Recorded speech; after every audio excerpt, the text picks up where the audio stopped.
satisfeitos com os rumos do Brasil. Vocês devem ter alguma saudade do Paulo Guedes, por mais que vocês nunca admitam. Então não eram golpistas. E eles chamam todos de golpistas. Logo... Olavo é do Carvalho, melhor canal de corte do YouTube. Opa, eu sei que você não aguenta mais ouvir, eu pedi para você fazer o triplo C, curtir, comentar e compartilhar, mas eu peço porque 4 entre cada 10 pessoas sequer estão inscritas no canal e a maioria não ativa as notificações e nem curte o vídeo e isso prejudica o nosso algoritmo. Então ajuda a gente aí, brigadão. Aí, olha só o Estadão, o jornal que vocês isentões mais gostam, porque é o jornal tucano por excelência. Traidores da pátria. Revelação de audacioso plano. Eu usaria adjetivos distintos.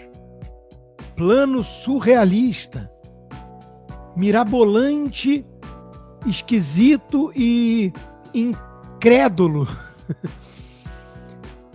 Mostra até onde os golpistas pretendiam chegar com seu furor delitivo para manter Bolsonaro no poder. Mas veja, a turma da Globo já aventou aí uma possibilidade de... como é que é? O golpe do golpe. O golpe do golpe. Então, Estadão, talvez o Bolsonaro seja o mais inocente nessa história. Mas vamos ver algumas coisas que a própria mídia trouxe que colocam o Bolsonaro como alguém sempre cioso das tais 4 linhas. Inclusive uma ala da direita o chama até hoje de frouxo por isso. Então, os vários problemas que qualquer pessoa identifica nessas narrativas todas, e vamos combinar, meus caros isentões, que tudo que existe até agora são narrativas. Porque, de concreto mesmo, tem muito pouca coisa. De tudo que veio nas narrativas, não dá para criar elo nenhum com 8 de janeiro, com o Bolsonaro comandando qualquer coisa que seja, com um grande plano mirabolante conversado por rede social para envenenar, matar. Tudo isso é muito surreal. Vocês estão vendo que não pegou. E não pegou por um motivo óbvio. As pessoas estão fazendo perguntas. E as perguntas estão sem respostas. Então, de novo, golpe do golpe? A gente vai falar dos personagens, esses que estão indiciados no inquérito do golpe, mas eu queria contar pra vocês também que dentro da Polícia Federal, alguns investigadores suspeitam até que poderia ter o golpe do golpe. Por quê? Vocês vão se lembrar, eu até recuperei aqui também, quando do relatório da operação dessa semana que prendeu aquelas 5 pessoas suspeitas de estarem envolvidas com plano de execução contra Lula, Alckmin e Moraes, a gente informou aqui que a investigação achou documentos com indícios de que militares que planejavam a morte desses personagens previam criar um gabinete de crise com os generais Braga Neto e Augusto Heleno no comando. E aí eu fui ouvir algumas fontes da PF, eles me dizendo que eles têm essa suspeita, inclusive, de que se o plano fosse em frente, fosse efetivado, eles acreditam que militares poderiam até tirar Bolsonaro do poder. E aí eles citam exatamente esse trecho aqui pra mim. Ou seja, Bolsonaro como vítima de um golpe. As coisas mudam, o mundo não... como é que é? O mundo não vira, capota. É uma coisa impressionante, né? Mas vamos lá. Outro editorial do Estadão. Tentativa de golpe com nome e sobrenome. Bolsonaro? Jair? Embora já esperado, o indiciamento de Bolsonaro e de seus principais assessores pela PF dá contornos dramáticos às revelações de que o país esteve supostamente à beira da ruptura. E de novo aqui, meus caros, na própria peça escrita por Alexandre de Moraes, que menciona na terceira pessoa 44 vezes Alexandre de Moraes e que decidiu 4 prisões, a coisa mais repetida é possivelmente. Não é preciso ser jurista para entender a fragilidade desse argumento do ponto de vista jurídico. Possivelmente ele foi na padaria porque ele queria matar o padeiro. Possivelmente ele comprou veneno de rato porque ele ia usar na sogra. Não é assim que se faz um inquérito. Então, é tudo muito frágil. E outra coisa que a mídia ignora por completo, e vocês, meus caros isentões, para quem eu tô dedicando a live hoje, com coração aberto, e eu tô falando sério. Eu não tô sendo irônico aqui. Tô falando sério. Porque na família de vocês deve ter gente que tem esse perfil. O cara odeia o Bolsonaro, o cara é tentado a acreditar na Globo, mas ele tá usando pouco a razão dele. E eu tô tentando falar a razão porque eu acredito na capacidade racional da imensa maioria das pessoas.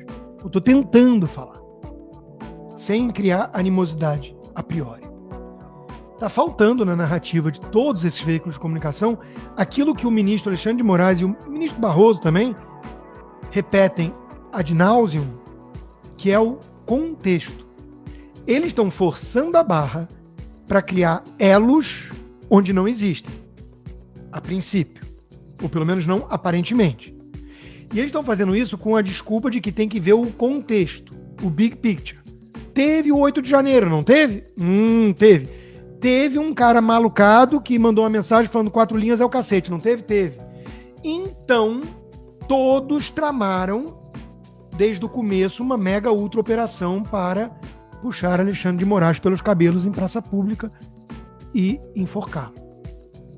E falhou o golpe porque ele não tinha cabelo.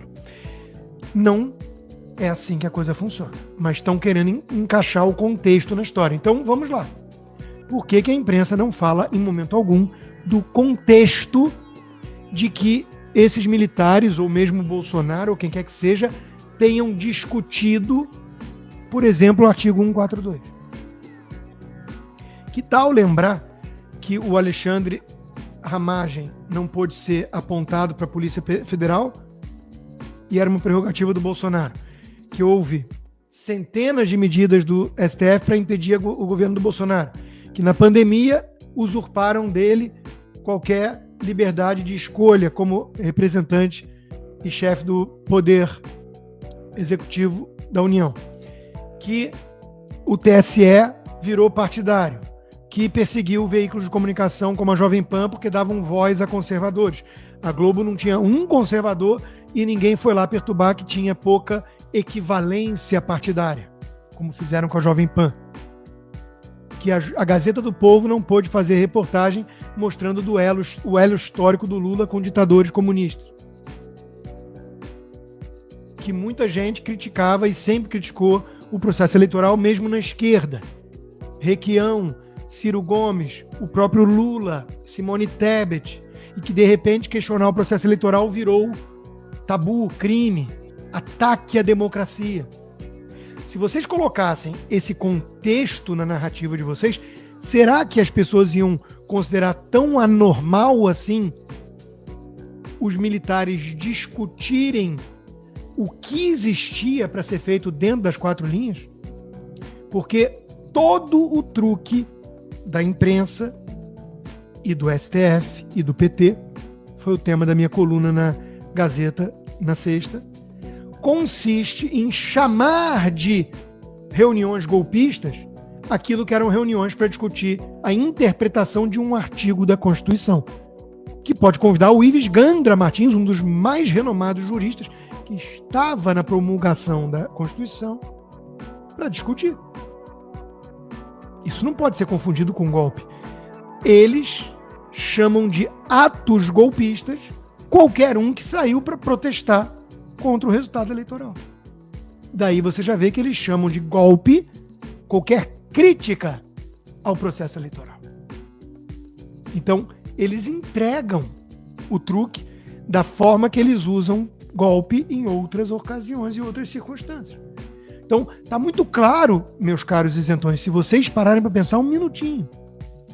Ou vocês vão chamar todos que foram se manifestar até o 8 de janeiro, porque foram muitos foram antes. Já estava rolando manifestação. Vocês vão chamar tudo de golpista? Eram todos golpistas? Não eram. Vocês sabem disso. Vocês devem ter parentes que foram ou que defenderam gente que foi. Não eram golpistas. Agora, o ladrão voltou à cena do crime. O ladrão foi solto pelo STF num malabarismo ridículo. Os ministros do STF/TSE estavam agindo de forma totalmente partidária. Tudo isso num sistema opaco, numa urna eletrônica pouco confiável que Butão, Bangladesh e Brasil adotam. Tudo isso gerou indignação e essas pessoas estavam de forma muito mais acurada e premonitória do que vocês, meus caros isentões, antecipando que fazer o L não ia salvar a democracia coisa alguma, ia botar o Brasil onde está hoje. E vocês estão vendo, o Brasil hoje está no eixo do mal. A economia está degringolando. O Armínio Fraga está com medo. O João Amoedo está criticando o PT, que na linguagem deles é ataque. Então, o Armínio Fraga, a Helena Landau e o João Amoedo estavam errados quanto à volta do PT. Não voltou com o Armínio Fraga de mão dada. Voltou com o Haddad, que é o próprio Lula disfarçado de carinha de tucano. Então, a turma que estava em frente aos quartéis estava mais ciente do perigo que o Brasil corria do que vocês. Hoje vocês podem compreender isso. Vocês não podem estar satisfeitos com os rumos do Brasil. Vocês devem ter alguma saudade do Paulo Guedes, por mais que vocês nunca admitam. Então não eram golpistas. E eles chamam todos de golpistas. Logo, eles chamam reuniões para discutir 142 de golpista, mas não são. Opa, desculpe interromper o seu vídeo, mas desde 2022 eu continuo com as contas bloqueadas e o passaporte cancelado pelo Xandão. Se você aprecia o meu trabalho e tudo que eu faço pela liberdade de expressão, tem um lugar onde você pode se tornar meu apoiador com uma pequena quantia por mês. Acesse www.paulofigueiredoshow.com e torne-se meu apoiador, e aí você vai receber conteúdos exclusivos e desconto nos meus cursos. Ou então, você pode se tornar meu patrono Gold e passar a me pautar, tem reuniões comigo, você entra para o meu grupo de WhatsApp, que eu uso sempre. O link para tudo isso está aí na descrição. Opa, eu sei que você não aguenta mais ouvir, eu pedi para você fazer o triplo C, curtir, comentar e compartilhar, mas eu peço porque 4 entre cada 10 pessoas sequer estão inscritas no canal e a maioria não ativa as notificações e nem curte o vídeo, e isso prejudica o nosso algoritmo. Então ajuda a gente aí. Obrigadão.